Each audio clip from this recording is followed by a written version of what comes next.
I want to go to my next guest, the man himself, Mark Sleboda. You are the one that I am interested in talking to today, Mark. I am super curious on your take. Mark Sleboda is an international relations and security analyst. You can find him on Boosty, Boosty. Either put in Real Politic with Mark Sleboda or just put in Mark Sleboda. His information will come up. I've said it before. I'll say it again. He is the best in the business. His analysis is bar none. Mark, how you doing, man? You doing okay today?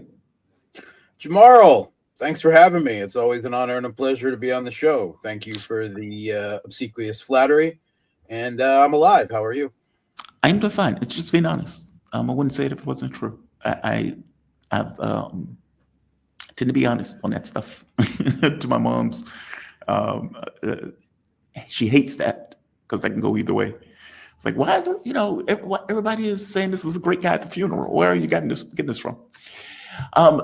Mark, of course, the big news is Trump and Putin running hand in hand into the sun, ending the war with stuff coming out of space. And congratulations at a cosmic level. Of course, I don't believe that. But I do believe that things have gotten so bad on the battlefield that Trump didn't want to go through the secondary sanctions because he knew there was going to be a backlash. And two, the Ukrainian military is in that bad of a shape. I want to show you a map. You told me I was wrong when I showed this map, and I'm going to show this map again because I want to try to reemphasize the point. Mm-hmm. This is right here. These two regions. So below, let me blow this up. All right. Below is Petrovsk, which is coming out of this arrow. And I can show it on a different map just so everybody else can see it too. If you're looking at it, this is Petrovsk. This is coming up, this Kramatorsk, Slavyansk. Let's flip back to the other map. The Russians have also taken the top. This looks like a pincer to me. Now they've cut off the rail line or the transportation line, meaning they have control of that. It looks like they're forming a pincer. And it looks like when Petrovsk falls, I think this is, it starts with a K. I'm not going to mispronounce it. Konstantinovka. Thank you, Konstantinovka.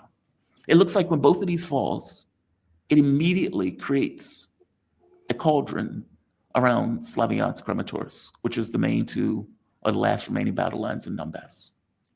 Am I wrong in this? Well, I mean, if you're expecting Russian troops to loop around behind and collapse the two cities, no.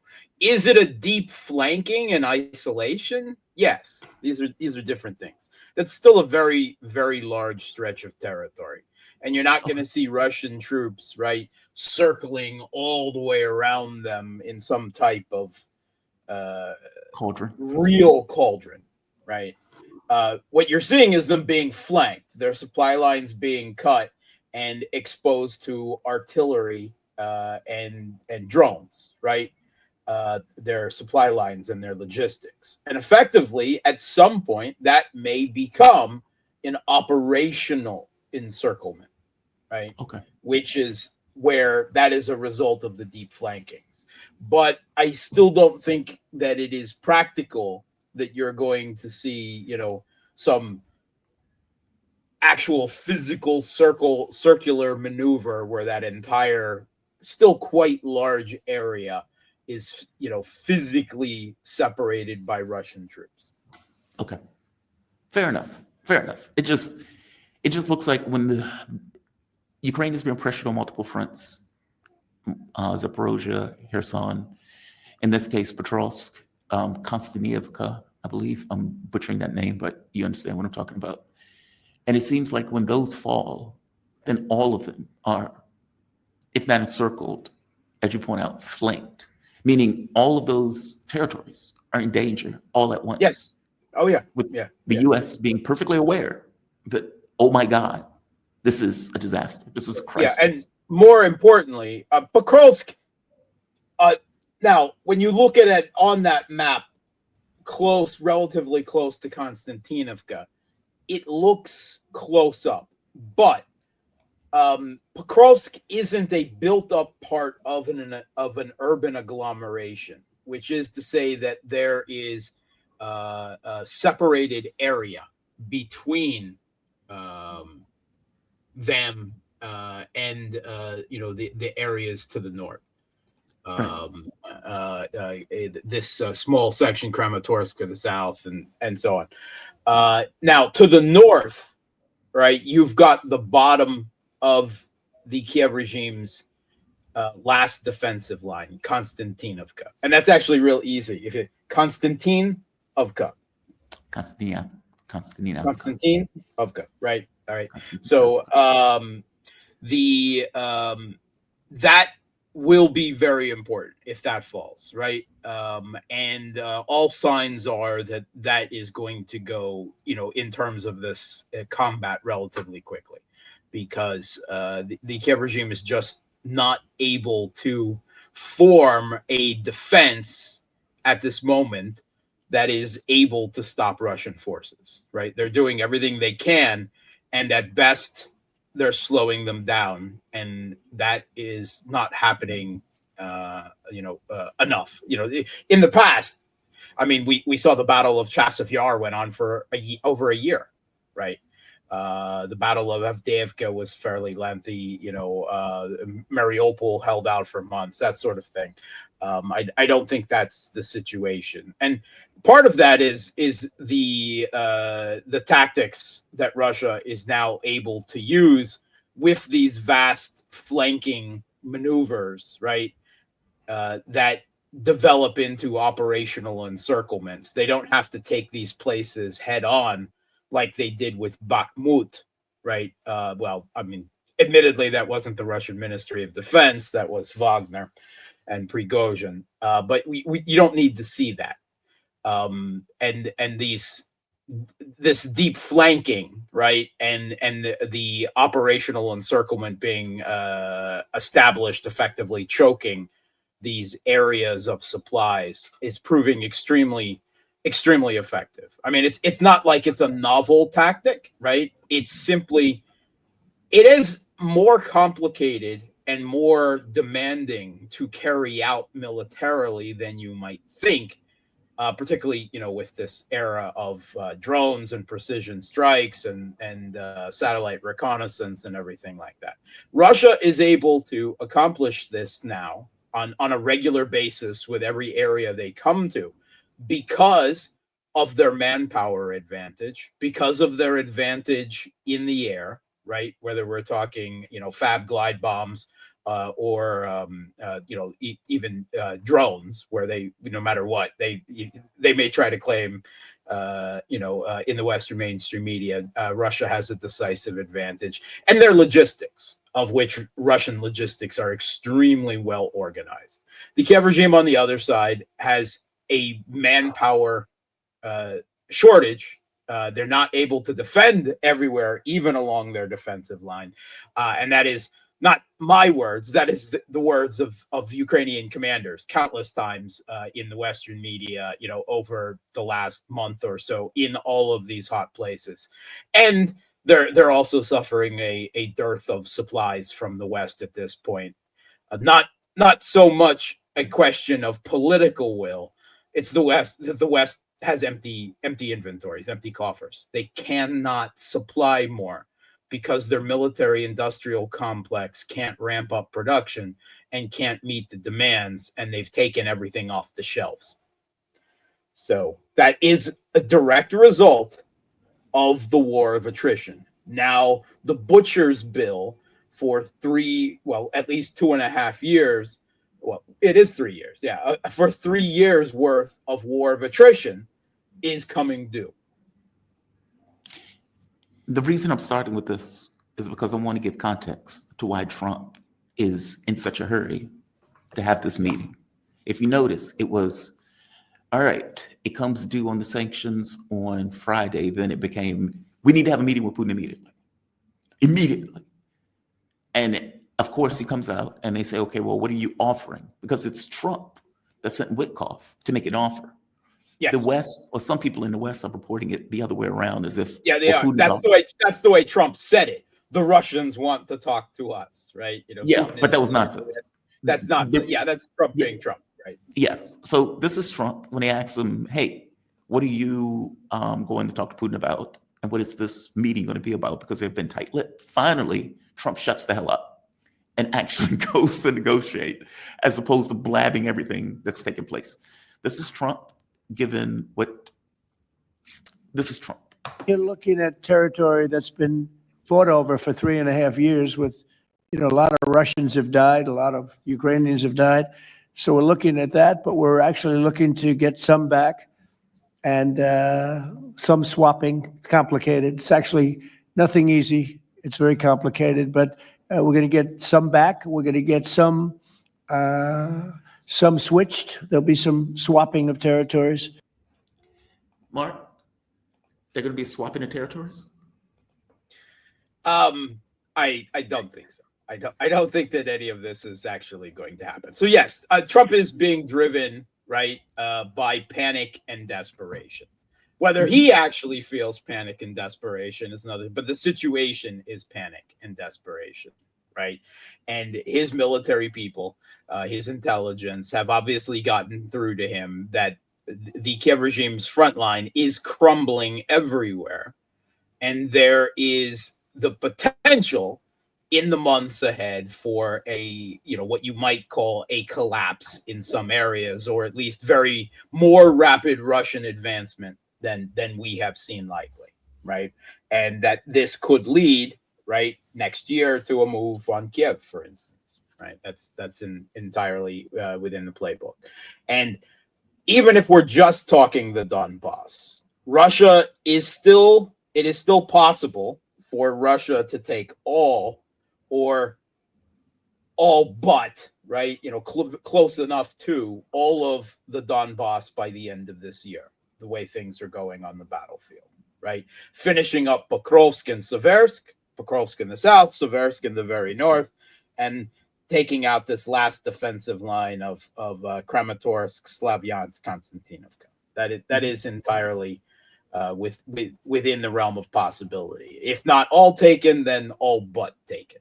And at that point, Russia has all of Donbass, and that changes the negotiations, right? Of any type of even belief in a negotiated, a frozen conflict. By the way, I'm not a fan of.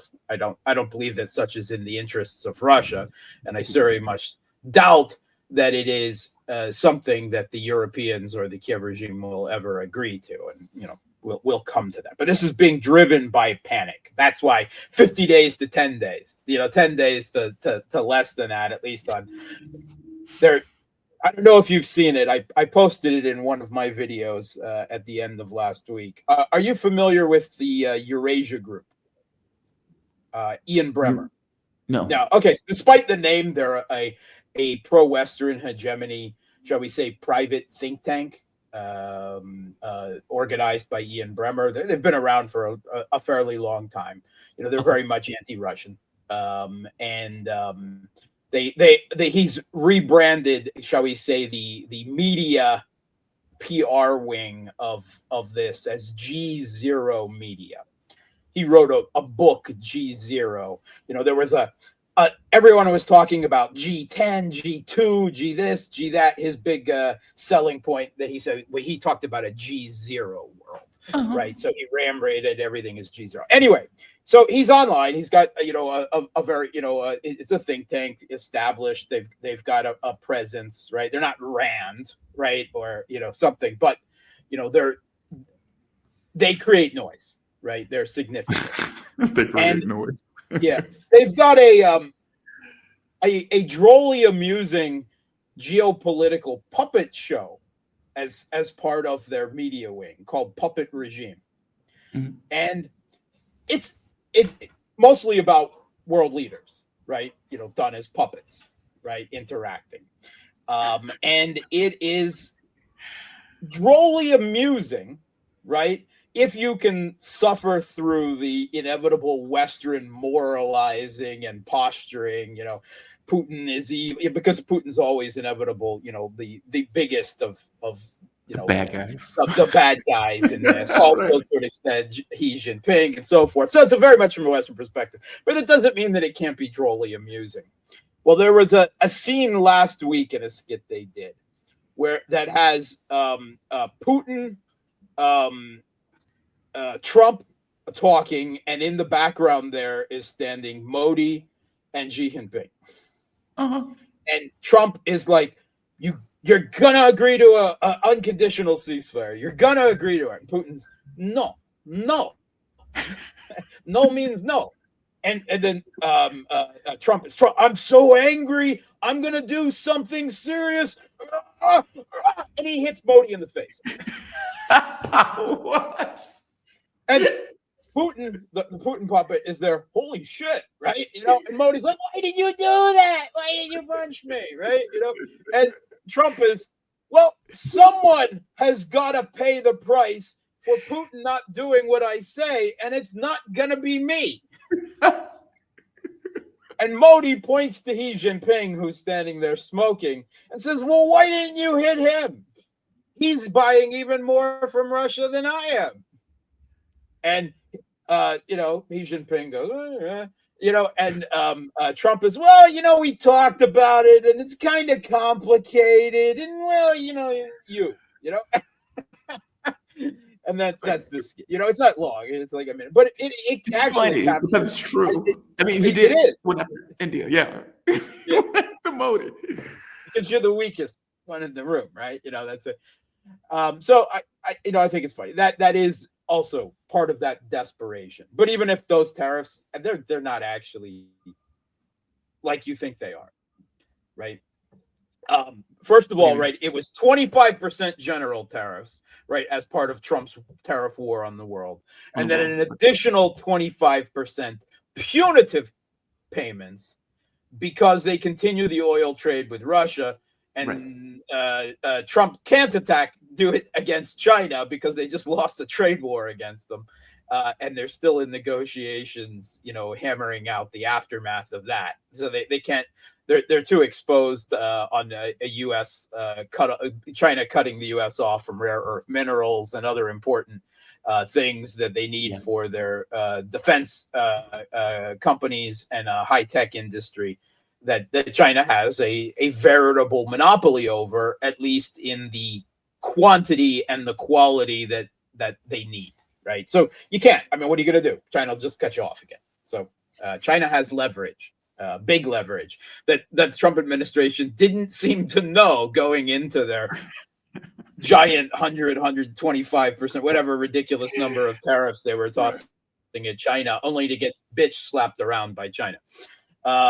So you can't punch him, right? So that's what it is. But the need to that threat of those tariffs has backed Trump into a corner domestically as well, because he came out with a lot of bluff and bluster, and this is how he's going to get Russia into line, and he can't do it because sanctions on Russia don't mean anything. He knows that. He's acknowledged that, and the two biggest purchasers of Russian oil, which is what they're going after with this tariffs, is China, which they can't go after because they just lost the trade war, and India, which they can go after, but that's going to have big diplomatic and geopolitical consequences because the U.S. has been trying to crawl into bed with India, to position them basically as Ukraine against China, right? For decades now. That whole adoption, even of the term Indo-Pacific, which no one used, right? Just over a decade ago. That was, it's an attempt to lure India into a U.S. containment and confrontation grouping against China. Well, the result of this, of course, is the exact opposite. Modi is going to Beijing for an upcoming SCO summit. They may potentially be canceling U.S. military contracts. That's still kind of being reported on both sides of the issue, but obviously Modi getting closer to Russia as a result of that as well, and certainly not cutting off, the energy, the oil. But even those 25% punitive tariffs, that punch of Trump's, he's pulling the punches because of the potential economic consequences. Right. India does $120 billion worth of exports, roughly, a year to the U.S., right? Now, the big industries there are gem and diamonds, right? Pharmaceuticals, IT services, and electronics, like smartphones and other things. And those tariffs, those 25% tariffs, only actually cover 20 billion of that 120 billion. The rest of it is all exemptions. Why? Because the US needs that stuff. So it's only the gems and diamonds that is actually being tariffed by that punitive tariffs. Everything else is, the pharmaceuticals, the electronics, the IT services, those Indian call guys, right? That's all being exempted. Right? It's not being talked about, right? But it's being presented as if these tariffs are more punitive than they actually are. Because everything with Trump is always about performance, right? Performative theater. This is him, if he can't show a victory, then he has to show how big and bad he is, right? He's got to strut. And this is, strutting. Now, India still can't accept this, obviously. It's still a blow to them. Just in terms of economic sovereignty, and if you want to talk in fairness terms, right, why does India get punished and not China or the other biggest suppliers? They fall down quite a bit after India and China, which together eat up something like 80% of Russia's oil exports right now. Wow. But then you've got Turkey, which is an EU, a NATO member, right? And another critical geopolitical crux point, whose leader, Erdogan, is the cunning beast who's so good at playing the US and Russia and everyone else off of each other. So you're going to threaten him, and what's he going to do, right? Then he'll move closer to Russia, and you'll lose out. So they can't go after him. And the EU is already barely surviving, and they're having problems, of course, with energy. So you can't really punish them any more than they're already being punished on top of it. They're trying to get rid of Russian energy. They're not really economically sustainable without. I mean, they're no longer economically competitive, right? And they're suffering with how much they've cut. If they cut that last little supply line, then they're dying. I mean, that's the difference. So all of this it's largely performative. And this whole thing, like Alaska, who saw that coming? No one saw that coming, right? No one. Putin was talking UAE, right? The leader of the UAE was just, and that makes sense. The UAE, like Saudi Arabia, is a Middle East country that has good relations with both, right? UAE is now part of the BRICS, right? Which Trump will never admit out loud. But the UAE also hosts a giant U.S. military base, right? CENTCOM is right there. So that makes a lot of sense, right? If not Saudi Arabia, then the UAE. If not the UAE, all right, Istanbul. Erdogan is hardly a neutral player in this. He's literally played both sides. He's screwed both Russia and Ukraine on this to his advantage. But I guess you can look at it as kind of neutral in that